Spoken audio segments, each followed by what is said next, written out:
Hey guys, this is Gabe Dimmick from the Baseball Rebellion, and in this article I'm talking about the importance of a move called adduction, and that's where you bring your back arm closer to the midline of your body. And so just to make this show up a little bit easier and help you wrap your head around it, I want to show you an example with Aaron Judge.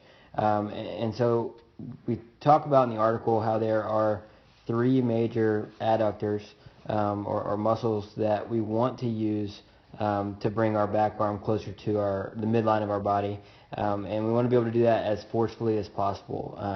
Now it is important that our lower half starts to swing, but it is also important that once we get going, when the upper body starts to engage, that we use the right muscles. And so we want to set that up well. So the first thing that you're going to see Aaron Judge do, and I want you to really watch both screens, but we'll start on the left. You can see him really pull back his back elbow there. You see that? So he's using his scapula back here to pull back his back elbow this direction, kind of towards the dugout. And so what that's doing is it's setting up his back elbow to basically be over top more of his back. You see that? So let's say he didn't do that move and it just kind of stayed right here. So I'll put a circle where his elbow is now. Well, now if he were to just adduct or go closer to his body from there with his back arm, he wouldn't really be over top of his back muscle. So what he would be using is more of his chest, so more of his pec muscle over here. And not that that's a bad muscle to use, but it is a bad muscle to use by itself. So we want to use our big, strong muscles on our back, because there's three of those on the back and there's one of these on the front. So on the back you have your lat, you have your teres major, and you have your subscap.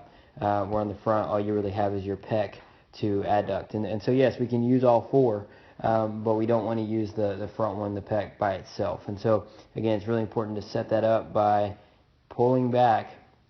You can see on the screen on the right now just how he's really moved that elbow back towards that dugout, so it's over top of his big back muscles. And so from there, when he decides to go, you're going to see him really be able to bring that back arm down closer to his body. And so that is the move that I'm talking about. That is adduction in the swing, but it's important to understand which muscles he's using, because it really is his back that is the primary mover making that happen. It's not just he's moving his arm, right? It's these big, strong back muscles.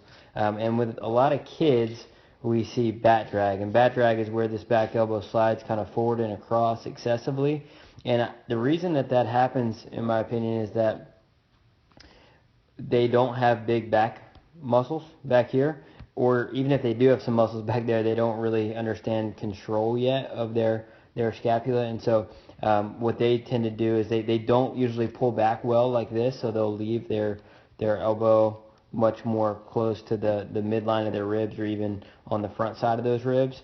And then what they'll do because of that is they'll primarily use their pec, or the front side of their body, instead of the back. And so it just allows the elbow to really slide through and then create some problems in the upper body. So I just wanted to use a big league example to show you guys why adduction is important in the swing and how it's important in the swing, and again highlighting the big muscles on the back as you read lower in the article that you want to use to create a powerful upper body swing. Thanks guys.